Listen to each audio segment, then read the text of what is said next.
여러분들 한 주간 잘 지내셨습니까? 네, 아멘입니다.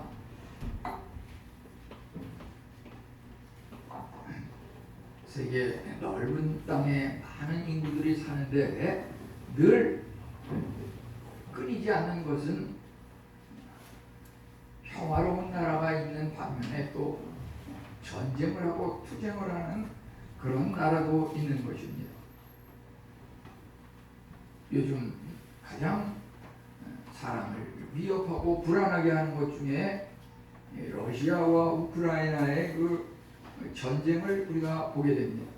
러시아가 참으로 우크라이나를 갑자기 지난 2월 24일에 이렇게 침공을 하여서 우크라이나 국민들이 봉합을 하고 지난 주간의 그 통계를 보면은 그 전쟁이 시작한 지 3주밖에 안 됐는데 355만 명이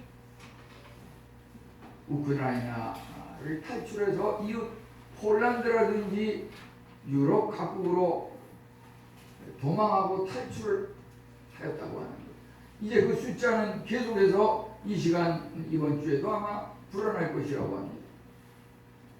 우리는 이러한 러시아와 우크라이나 사이의 이 전쟁, 그 갑작스러운 침략을 당하면서 도망하고 살아보려고 탈출을 하는 이러한 상황이 우리에게 무엇을 시사하는지 관심을 가질 필요가 있을 것입니다. 이것은 지금 당장 2022년 3월 27일 이 시간 처음 일어나는 현상은 결코 아닙니다. 일찍이 창세기 아담은 평화로운 에덴 동산에서 살 때 하루아침에 갑자기 그에게 뱀이 침공하여서 그 유혹에 무너져서 하나님의 명령을 어기고 선악과를 따먹고 그로 인해서 평화로운 인간 세계에 말할 수 없는 고통과 수고와 땀을 흘려야 수고해야 먹고 살 수 있는 이런 비참한 우리 인간들의 삶이 되었던 것입니다. 우리 인간은 누구나 우리 개개인 한 사람 한 사람을 살펴보더라도 내 안에 선과 악이 공존하고 나는 뭔가 선하게 살아보고 나는 뭔가 평화롭게 살고 싶지만은 내 안에 어느 날 갑자기 나를 불안하게 만드는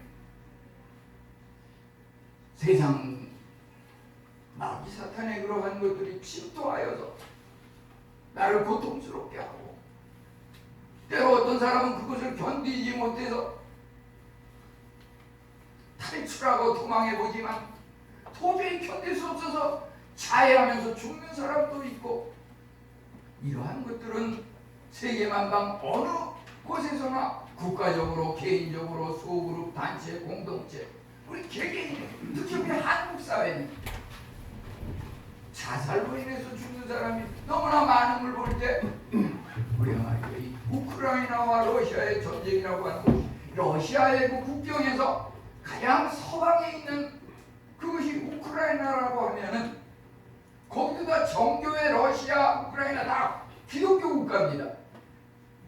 이제 그 러시아의 서쪽 끝이 우크라이나라고 하면 국경의 동쪽 끝은 한국입니다. 한국에도 이와 똑같은 상황이 과거부터 현재까지 앞으로도 계속 일어날 것입니다.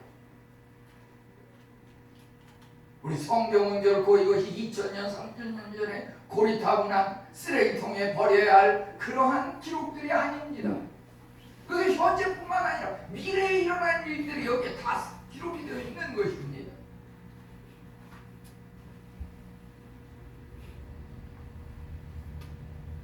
이스라엘의 가장 위대한 왕 다윗, 그가 참으로 우리가 모든 것이 본받을 만하고 훌륭한 왕이었지만은 그의 삶 속에서도 갑작스러운 어느 날 갑자기 자기를 침공하고 자기를 어렵게 하는 그러한 일이 발생하였던 것입니다. 이것은 지난주와의 연속선상에서 우리는 지난주에 다윗을 향한 하나님의 그 영원한 언약, 너에게 안전이 있으리라, 너의 자손과 너의 모든 후손들이 영원히 평강을 누리리라, 이런 영원한 왕조의 약속을 하셨는데 오늘은 또 그것과 정반대입니다. 하나님이 어떻게 한 입으로 두 말을 할 수가 있는가? 이것이 기독교의 묘미이고 숨겨진 진리이고 이것을 깨달아야 신앙생활에 재미가 있는 것입니다. 오늘 말씀은 한마디로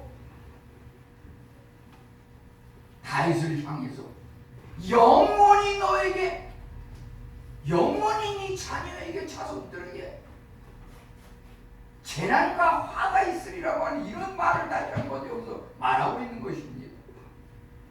우리가 말이죠, 신앙생활 하면서 나는 이렇게 열심히 예수님을 믿고 신앙생활 하는데 왜 나에게 이렇게 힘들고 어려운 하나님마다 막히고, 남들은 오히려 예수님을 안 믿고 교회도 안 다니는데 보기에는 잘 수술수술 잘 풀리는 것 같고, 이런 의문점을 누구나 가질 수가 있습니다. 그지만 그것이 왜 일어나는 현상인지 그것을 분명히 알아야 합니다. 그냥 모르고 그냥 혼자 고민하고 그냥 이러면은 교회를 갔단 말이죠. 뜰만 밟고 그냥 왔다 갔다 무슨 시계추가 왔다 갔다 하듯이 다람쥐 칠바퀴 돌듯이 이래가지고는 안 됩니다. 그 진리와 알 것은 알고 지나가야 됩니다. 다윗왕이 아무리 지난주에 영원한 복을 누리는 그 왕권이 영원히 자손대로 물려진다고 하는, 어떻게 해서 그들이 너에게 복을 주고 흔들리지 않게 그러한 복을 약속하셨지만 하나님께서는 또 한편으로 오늘 보게 되면 그 다윗, 그 자손들에게 그 가문에 재앙이 끝이 아니라고 하는 그러한 말씀도 하셨던 것입니다. 왜 이러한 현상이 일어나는지, 이것은 말이죠, 왜 우크라이나가 그렇게 도망을 가고 갓난 어린아이까지 그 폭탄에 맞아서 죽고, 어떻게 해서든지 가족 중에 한 명은 우크라이나에 남겨두고 미처 빠져나오지 못해서 그냥 열차에 몸을 싣고 버스에 몸을 싣고 탈출을 해서 어떻게든지 살아보려고 하는 그러한 발버둥, 오늘 여기서 그 다윗이 겪고 있는 그 상황이 바로 그것인데 왜 이러한 현상이 일어나는지 우리는 한번 이 본문 말씀을 통해서 교훈 얻을 필요가 있습니다. 우선 오늘 나타나는 그 현상은 부모와 자녀 간의 충돌이라고 하는 것입니다. 부모와 자녀 간의 충돌. 다윗의 그 아들 중에 셋째 아들 압살롬이 있습니다. 압살롬. 우리 한국말로 해석하면 압사당해서 죽을 놈 압살롬, 그렇게 생각할 수가 있는데 실제 그 행동이 그리하였습니다. 아주 못했어요. 아버지한테 거역하고 반항을 해서 그 다윗 왕의 그 왕권을 갖다가 말이죠, 뺏으려고 그 왕권이 탐이 나가지고 가만히 있다가는 어디 첫째 아들, 둘째 아들, 누구 딴 아들한테 왕권이 갈까봐 이 압살롬이, 압사당에서 죽을 놈이 이 왕권을 뺏기 위해서 그 아버지를 향해서 그 반란을 일으켰던 것입니다. 그러다 보니까 이제 처음에는 그 전세가 말이죠, 우리 13절 읽을 때 이스라엘의 인심이 압살롬에게로 돌아갔나이다. 참 치밀하게 모든 것을 아주 잘 계획을 세워서 반란을 일으키니까 처음에는 이것이 아주 잘 돌아갔어요. 모든 그 백성들의 민심이 다윗에게서 멀어지고 이제 그 아들 압살롬을 향해서 기울어졌어요. 이러다 보니까 다윗 왕이 도저히 이 상태에서는 내가 살아날 수 없겠구나. 도망치는 장면이 바로 그래서 다윗의 그 도망한다는 것이 그것입니다. 그 도망하는 그 이유를 살펴보게 되면 여러 가지가 있는데 우선 그 아들을 갖다가 말이죠 잘못 가르쳤다고 하는 것입니다. 물론 우리가 잘 가르쳐도 그것을 깨닫지 못하고 따르지 못하는 경우도 있어요. 우리가 예를 들어서 뭐가 단체가 잘 굴러가지 않고 뭐가 잘못되면 스승을 욕하고 교육자를 욕하고 물론 그런 경우도 많지만 본인이 그것을 깨닫지 못하고 잘못해서 그런 경우도 많은 것입니다. 스승 중에 왕은 예수님이실진데 예수님의 그 12제자 중에서도 유다와 같은 가룟 유다와 같은 그런 반항자가 있었던 것입니다. 그래서 아무리 교사가 스승이 아무리 잘 가르쳐도 깨닫지 못하는 사람이 있어요. 또 어떤 사람은 가르치는 교사보다 더 위로 올라가서 앞서가는 사람도 있어요.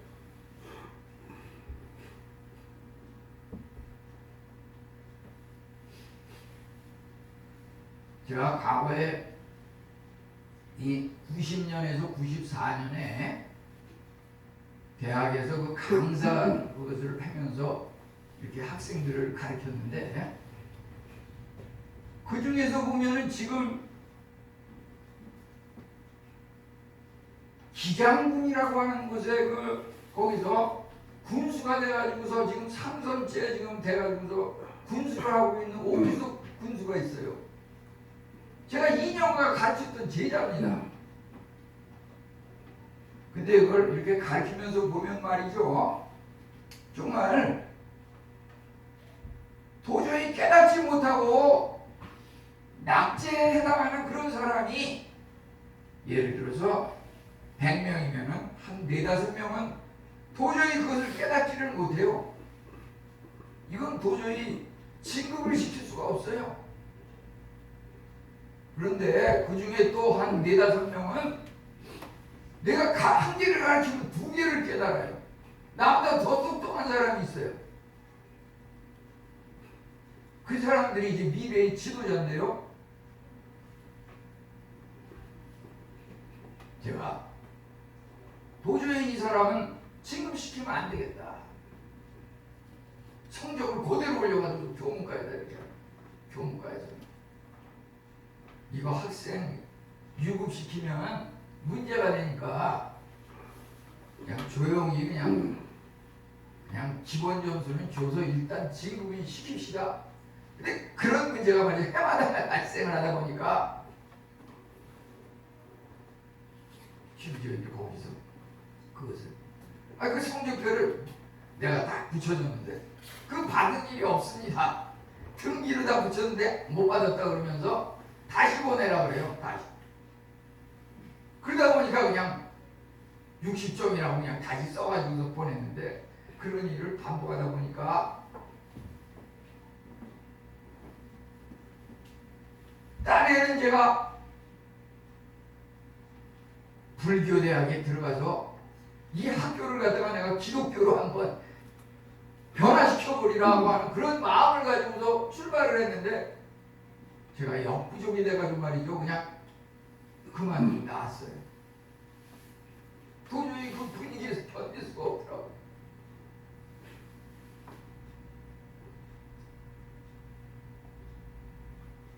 당시 참으로 훌륭한 왕이었지만은 자녀 교육을 또 잘못했다고 하는 것은 뭐냐면은 예를 들어서 그가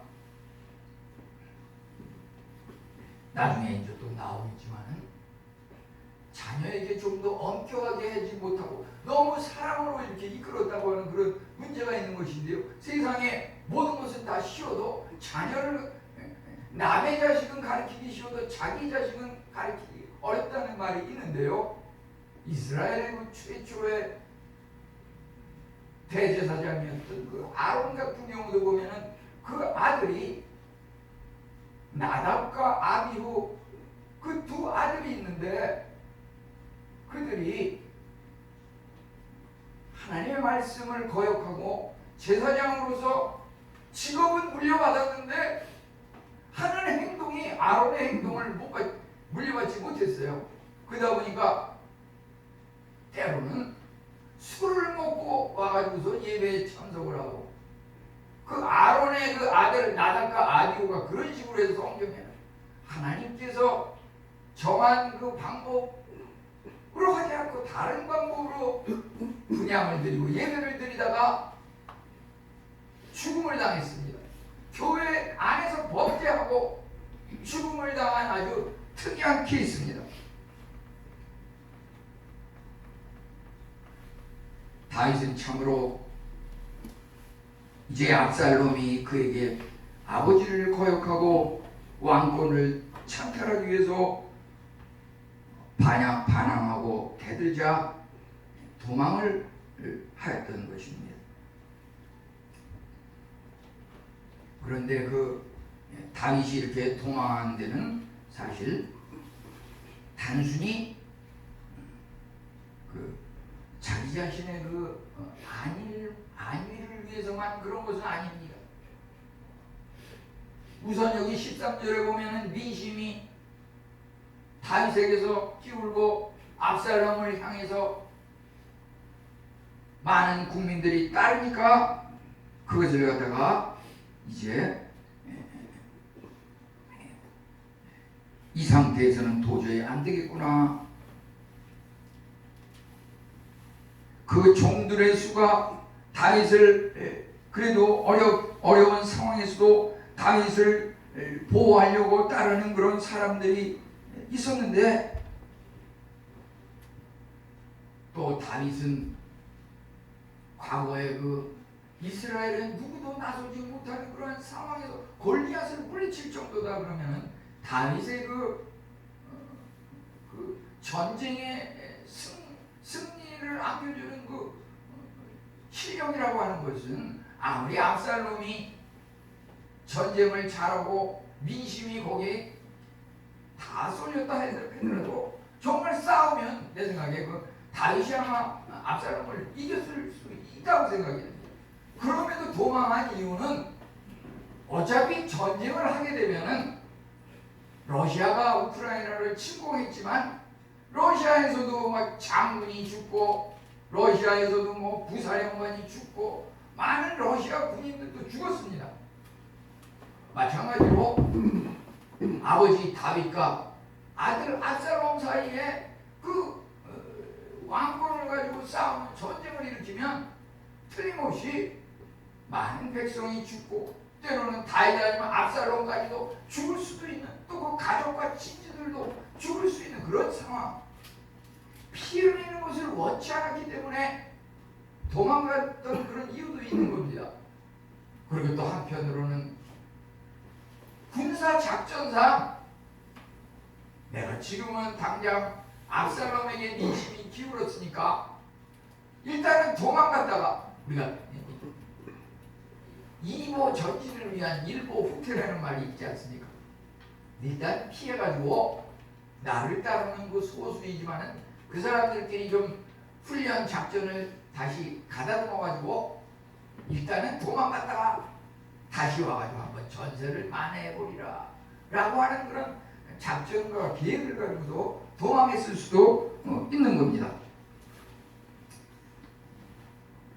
그러한 그 마음은 어찌 보면 아들의 생명을 구하기 위해서 도망갔다 이렇게도 볼 수 있습니다. 만약에 싸우면 다윗이 골리앗을 물리치는 그 다윗이 압살롬을 틀림없이 압사시켜서 죽일 수 있을 겁니다. 그럼에도 불구하고 다윗이 도망한 것은 아들의 생명을 보호하기 위해서 도망한 겁니다. 그 아들과 괜히 언쟁을 하고 누가 옳으니 그르니 서로 다퉈봤자 유익할 게 없으니까 그냥 상대를 안 하고 도망간 겁니다. 우리 자녀들이 말이죠, 혈기왕성하고 아주 어렸을 때는 잘 따르지만 이제 나이가 크고 20, 30대 힘이 세지면 부모가 감당을 못합니다. 그거 말 가지고 싸워도 안 되고 힘으로 싸워도 안 돼요. 하나님 앞에 기도하는 수밖에 없어요. 하나님께 기도해서 하나님께서 변화시키도록 그렇게 해야 할 것입니다. 참으로 다윗은 충돌을 피하고 내전의 확대를 막기 위해서 도망갔던 것입니다. 아무리 압살롬이 아버지의 그 왕권을 누리고 이렇게 백성을 거짓으로 유혹을 해가지고서 자기 편으로 다 만들고 국민의 민심을 자기에게 돌렸다 할지라도, 그러면서 다윗을 침략하고 생명을 위협한다고 했을 때는 평범한 상황에서는 아무리 자식이지만은 고약하고 괘씸하고 죽이고 싶은 마음이 있을 겁니다.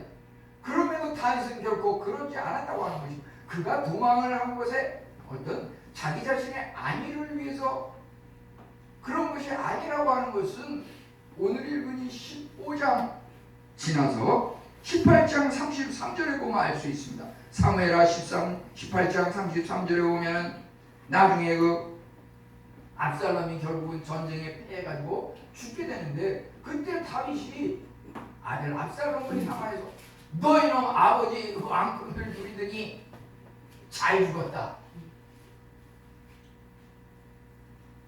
그 압살롬을 죽인 그 다윗의 시위장군 요압이라고 하는 사람에 대해 너 내 아들 압살롬 그 반란을 일으킨 그놈 잘 죽였다. 요압을 칭찬한 게 아니에요. 꾸짖었어요. 너 어떻게 왕의 아들을 절대 죽여서는 안 된다고 이렇게 선언을 이미 했었기 때문에 압살롬을 죽이는 사람에 대해서 가만 놔두지 않았던 것입니다.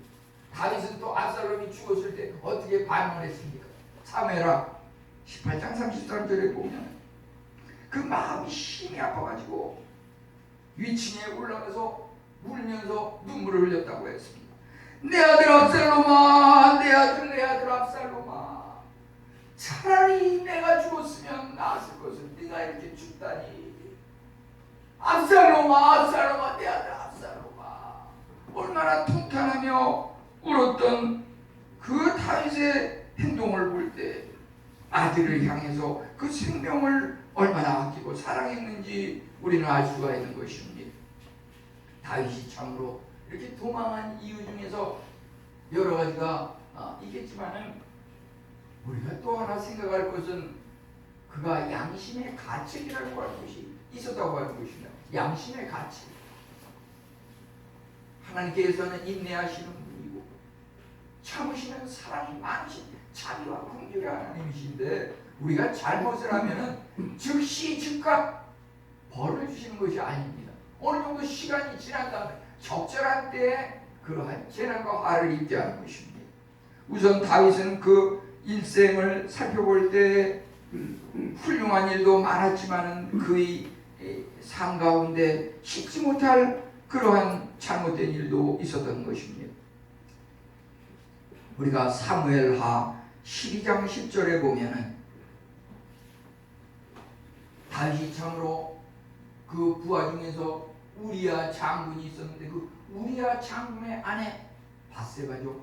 그 우리야 장군의 아내를 갖다가 성범죄하고 겁탈을 하였던 그런 잘못이 있었습니다.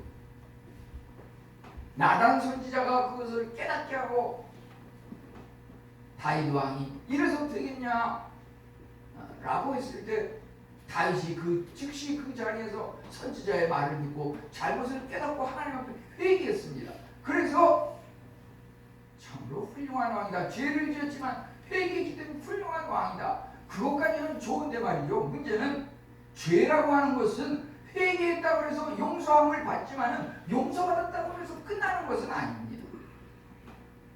그 죄에 대해서는 책임을 져야 하는 것입니다.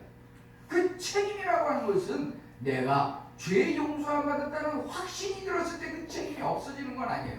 그 책임은 평생 가요. 그냥 살아있는 한.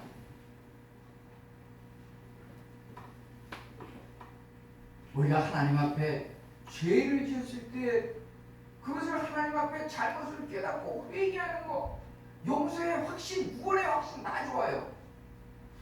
근데 내가 구원의 확신, 영생의 확신, 죄 용서함 받았다는 확신이 있다 그래서 내가 과거에 지었던 그 크고 작은 죄들이 다 없어져 버리는 게 아니에요. 그거에 대한 책임은 평생 가는 겁니다. 그 책임의 일환으로서 하나님의 징계와 고난이 따르는 것입니다. 그것이 사무엘하 12장 10절에서 11절에서 나오고 있는데요. 하나님께서 뭐라 그랬냐면은 다윗 내가 우리의 아내를 빼앗아 내 아내로 삼았은즉 칼이 내 집에서 영원히 떠나지 아니하리라. 다윗은 그 자리에서 회개했지만은 하나님께서는 네가 우리의 아내를 빼앗았으니 하나님의 그 칼이 영원토록 떠나지 아니하리라. 너와 내 집에 재앙을 일으키고. 이런 하나님께서 그 작은 잘못이지만은 하나님께서는 그것을 추궁하였던 것입니다. 우리가 디모데전서 3장 2절로 4절을 보면 감독은 책망할 것이 없으며 하나님의 남편이 되며 자기 집을 잘 다스려 자녀들로 모든 공손함으로 복종하게 하는 자라야 할지니, 이런 말이 있는데요. 여기서 그 감독이라고 하는 것은 장로님이라든지 교육자, 목회자를 말하고 있는 것입니다.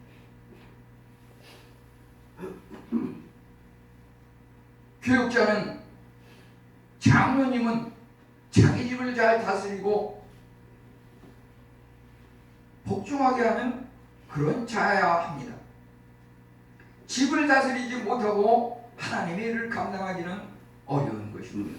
이제 다윗이 이와 같은 그 우리아의 아내를 범했을 뿐만 아니라 또 어떠한 문제가 있었습니까? 오늘 읽은 말씀 중에서 사무엘하 15장 읽었는데요. 16절에 보니까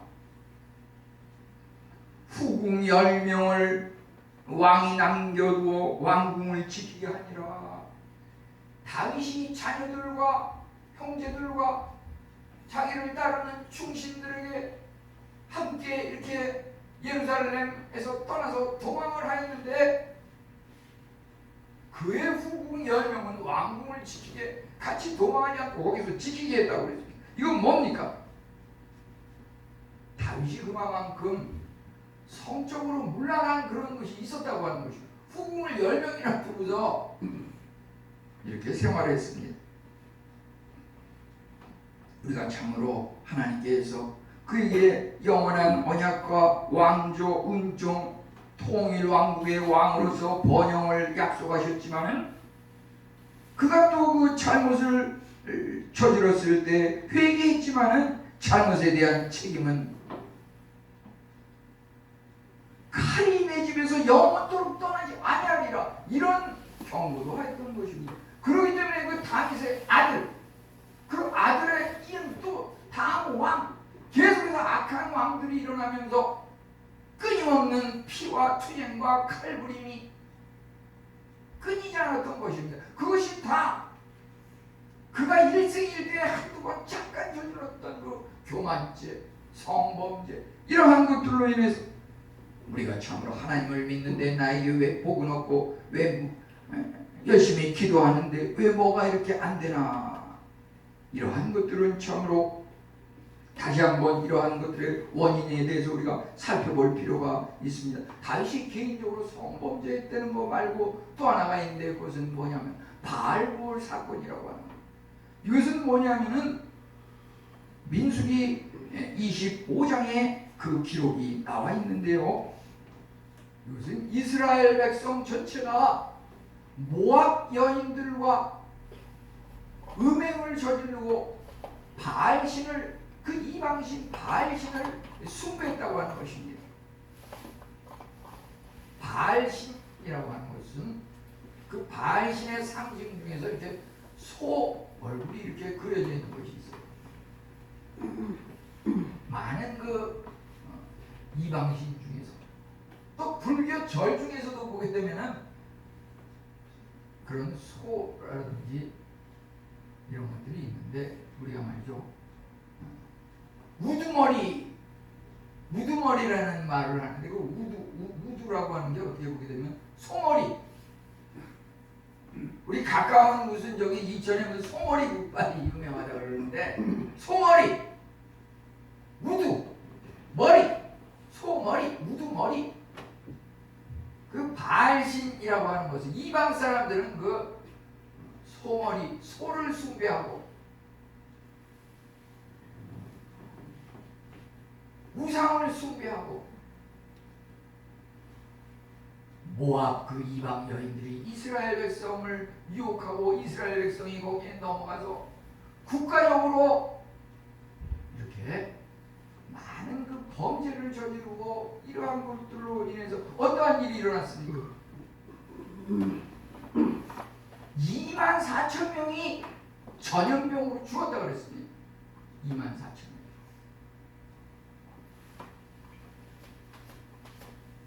지난 주간에 이 대한민국에서도 코로나19로 인해서 죽은 사람의 숫자가 몇 명으로 통계가 나오냐면 14,600명 정도 이렇게 통계가 잡혀요. 죽은 사람, 사망자. 여기 오늘 나오는 이스라엘 백성이 이방 모압 여인들과 음행한 그 바알 숭배한 그 바알 부월 사건으로 인해서 죽은 자가 전염병으로 인해서 24,000이 죽었다고 민수기 25장 1절로 9절 사이에 상세히 나오고 있습니다. 그 전염병은 참으로 시몬 지파 족장 시므리를 아론의 손자 비느하스가 죽임으로써 그 전염병이 그치게 됐다고 이렇게 성경에 기록하고 있습니다. 우리는 이러한 것들이 하나님의 징계라고 하는 것입니다. 개인적으로, 국가적으로 온 백성이 왕과 함께 이렇게 잘못을 저지른 것에 대해서 하나님께서는 일일이 벌하시는데, 이와 같이 전쟁을 통해서 또는 전염병을 통해서 경제적인 난, 기근을 통해서 이렇게 징계를 하시는데, 오늘 보게 되면 특별히 아버지와 아들 사이에 전쟁과 싸움을 통해서 하나님께서 다윗을 징계하는 것을 보게 됩니다. 그러한 징계는 우리에게 뭔가 깨달음을 주기 위해서, 네가 왜 이렇게 살아가냐, 하나님께서 우리의 삶 가운데도 하나님께서 깨달음을 주기 위해서 때로는 우리와 가까운 사람, 가까운 친구, 혈육이 같은 그러한 사람들을 통해서 어려움을 겪게 하고, 속아 넘어가게 하고, 오해를 받게 하고, 억울한 일을 당하게 하고, 이러한 것들도 하나님께서 우리를 깨닫게 할 때에 악인을 갖다가 도구로 사용해서 우리로 하여금 깨달음을 주신다고 하는 것입니다. 하나님의 징계는 그렇기 때문에 믿는 사람에게는 깨달음을 주고 죄를 깨우치게 하는 방법으로서 그러한 것들이 주어지는 하나님의 은혜의 한 방편이라고 하는 것입니다. 이와 같이 다윗이 참으로 압살롬 그 아들의 반항에 대해서, 또 자기 자신의 지략에 대해서 말할 수 없는 고통과 시련이 있었지만, 그가 도망하면서 무조건 슬프고 힘들고 어려웠던 것만은 아닙니다. 그는 도망하는 가운데 오히려 더 참 기쁨과 참 인생의 의미를 깨달았습니다.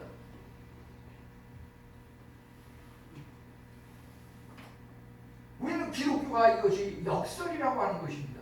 내가 참으로 하나님을 믿는데 어려움과 고통이 있을 때 그 어려움과 고통 때문에 기쁘고 즐겁다고 하는 것입니다. 내가 자식이 나를 반항하고 생명의 위협을 줄 때 고난과 힘들지만 그 고난과 힘들 그것 때문에 내가 기쁨이 있고 오히려 하나님 거에 더 가까이 갈 수 있다고 하는 거예요. 그것이 깨달아져야지 우리 기독교의 진리를 올바로 알 수 있다고 하는 것입니다. 참으로 고통 속에 다윗이 위로를 받을 수 있었던 것은 그와 함께하는 친구가 있었던 것입니다. 다윗은 일찍이 사울 왕이 그를 시기해서 사울은 천천히요 다윗은 만만히로다. 많은 백성들이 다윗에게 기울자 사울이 시기해서 다윗을 죽이고자 끊임없이 어렵게 하였습니다. 그때 다윗이 도망하였었죠. 다윗이 도망할 때 아굴람굴로 도망할 때 환난당한 자와 빚진 자와 마음이 원통한 자가 400명가량 그와 함께 하였다고 했습니다. 오늘 특별히 이제 압살롬 아들의 반역 앞에서 다윗이 도망하면서도 위로를 얻을 수 있었던 것은 이때라고 하는 그 사람 때문입니다. 이때가 어떠한 사람입니까? 오늘 읽은 말씀 중에서 21절에 보면 이때가 뭐라 그랬습니까? 다윗이 도망가는데 참으로 때는 이제 압살롬은 왕으로서 국민들의 신임을 얻고 뜨는 해라고 할 수 있는데 다윗은 참으로 이제 왕으로서 버림을 받고 도망가는 아주 비참한 신세가 됐는데 그 지는 해 그 다윗의 편을 든다고 하는 것은 참으로 세상적인 그 계산법으로 하게 되면 참으로 어리석고 한심한 일입니다. 그럼에도 불구하고 그 이때라고 하는 사람은 압살롬의 편을 들지 않고 도망가는 다윗의 편을 들었다고 하는 것입니다. 그냥 평범하게 편을 든 게 아니에요. 그 21절을 가만히 읽어보면 뭐라 그랬습니까? 왕이 어디를 도망가든 어디를 가든 사나 죽나 내가 왕을 떠나지 않겠나이다. 이렇게 고백하고 있습니다. 이것은 말하자면 내가 왕을 위해서 생명을 바치겠습니다. 이런 의미와도 마찬가지입니다. 우리가 어떠한 어려움이 있습니까? 어떤 목표가 있습니까? 어떤 기도 제목이 있습니까? 이때처럼 내가 사나 죽으나 왕에서 떠나지 않겠나이다. 우리가 하나님을 믿을 때마다 내가 사나 죽으나 왕 중에 왕 하나님을 떠나지 않겠나이다. 이렇게 한번 고백해 보세요. 뭐든지 사업이면 사업, 공부면 공부, 가정 문제면 가정 문제, 내가 목숨을 걸고 이것을 해결하리라 라고 할 때 해결되지 않을 수가 없는 것입니다. 에스더는 참으로 왕후가 되어서 유대 백성들 전부 죽음의 위기 있을 때 하나님 앞에 기도하면서 수산성에 그 당시로 말하자면 지금과 연관시켜 볼 때 이 수산 리치비에 있는 교회입니다. 그것에 온 백성이 수산에 모이게 해가지고서 기도하고 이제 에스더는 왕 앞에 나간 왕이 내 말을 들어주지 않으면 내가 죽겠다. 죽으면 죽으리라. 에스더에서 이렇게 고백하는데 왕 앞에 나갔을 때 죽음을 각오하고 나갔을 때 왕후가 살았을 뿐만 아니라 온 유대 백성들을 살릴 수가 있었던 것입니다. 일상하고 필상하고 죽음을 각오하면 뭐든지 가능하다고 하는 것입니다. 우리가 요한복음 15장 13절에 사람이 친구를 위하여 목숨을 버리면 이보다 더 큰 사랑이 없느니라. 내가 정말 사랑하는 것이 무엇입니까? 하나님을 사랑합니까? 예수께서 우리를 위하여 목숨을 버리셨은즉 우리도 또한 형제를 위하여 이웃을 위하여 목숨을 버리는 것이 마땅하지 아니하겠느냐.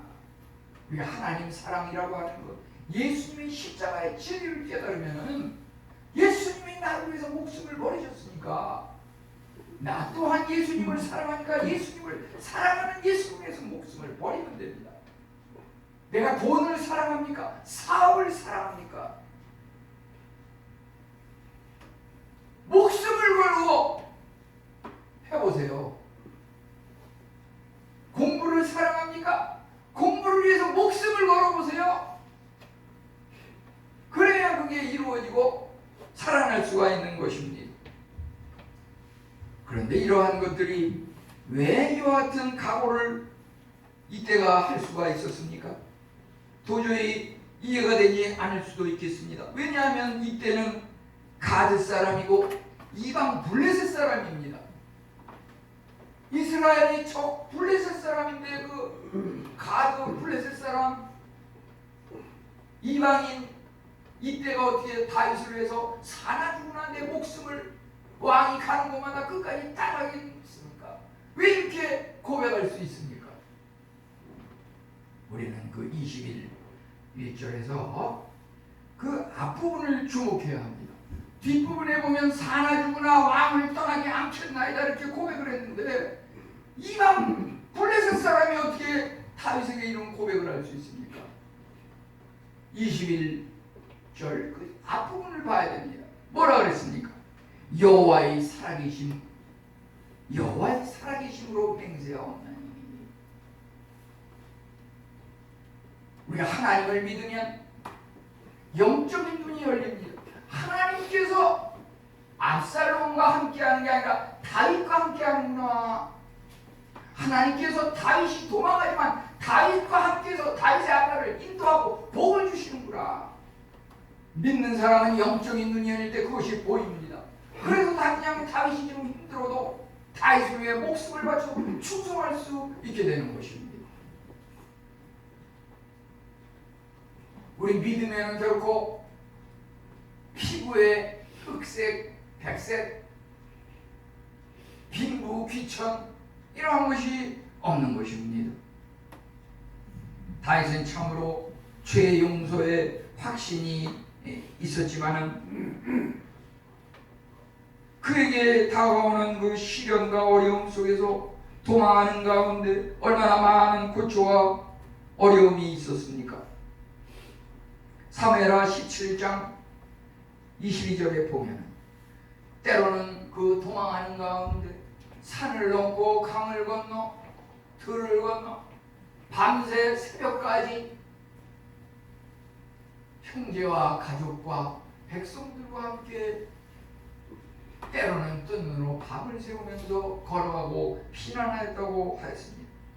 그런 가운데서도 그가 고백하고 있는 것은 시편 4편 7절에 주께서 내 마음에 두신 기쁨은 곡식과 새포도주가 풍성할 때보다 더하도다. 그런 어려움과 고통 속에서 그 어려움과 고통 때문에 절망하고 포기하고 자살하고 죽는 것이 아니라 내가 기쁨을 누리고 그 기쁨이 풍성할 때보다 더 풍성하다고 이렇게 고백하는 것은 무엇입니까? 우리가 참으로 재난의 고통이 아무리 힘들다 할지라도 그 재난이 왜 일어났는지 하나님께서 나에게 깨달음을 주시기 위해서 하나님께서 주신 재난과 징계라고 하는 그 원리가 깨달아지면 하나님께서 주신 것이기 때문에 그것을 기쁨으로 받아들일 수가 있는 것입니다. 그래서 그 재난과 고통이 나에게 가장 큰 기쁨이 되는 것입니다. 다윗은 참으로 도망가는 가운데 아들 압살롬과 멀어지고 이스라엘 백성과 멀어지고 육신적으로는 멀어졌지만 그의 영은 하나님과 가장 가까웠던 것입니다. 압살롬과 가장 가까웠던 것입니다. 그가 아들을 사랑했기 때문에 붙어서 싸워서 물리치거나 자기가 죽임을 당하는 것이 아니라 도망감으로써 아들의 사랑을 보였던 것입니다. 도망감으로써 백성들을 한 명이라도 그 전쟁의 피 흘림으로부터 보호하였던 것입니다. 이것이 바로 다윗의 그 사랑, 십자가 사랑, 원수까지도 사랑하고 용서하는 그 다윗왕의 십자가 사랑의 모습인 것입니다. 이와 같이 우리도 오늘 말씀을 통해서 우리를 참으로 미워하는 친구가 있을 것입니다. 우리 다 같이 한번 눈을 감고 기도하겠습니다. 우리를 참으로 미워하고 어렵게 하는 친구, 나에게 상처를 준 남편이 있습니까? 나에게 상처를 준 우리 교육자님이 있습니까? 나에게 상처를 준 애인이 있습니까? 우리 십자가 사랑으로 용서하고 사랑해야 할 것입니다. 우리가 참으로 육은 싫고 밉고 떨어지고 생각하고 싶지도 않고 차라리 눈앞에 보이지 않았으면 좋겠다고 말할 수도 있겠지만 우리의 영은 결코 그럴 수 없는 것입니다. 우리가 죄는 미워하되 그 사랑은 미워하지 말고 사랑하라고 하였습니다. 우리가 참으로 예수 그리스도가 나의 죄를 위하여서 죽음을 대신 죽었다고 하면 나 또한 우리가 원수 되었을 때 우리를 위해서 사랑으로 용서하신 십자가 사랑을 내 이웃에게, 내 가족에게 실천하며 하나님을 영화롭게 하여야 되지 않겠습니까? 우리 한번 기도하겠습니다.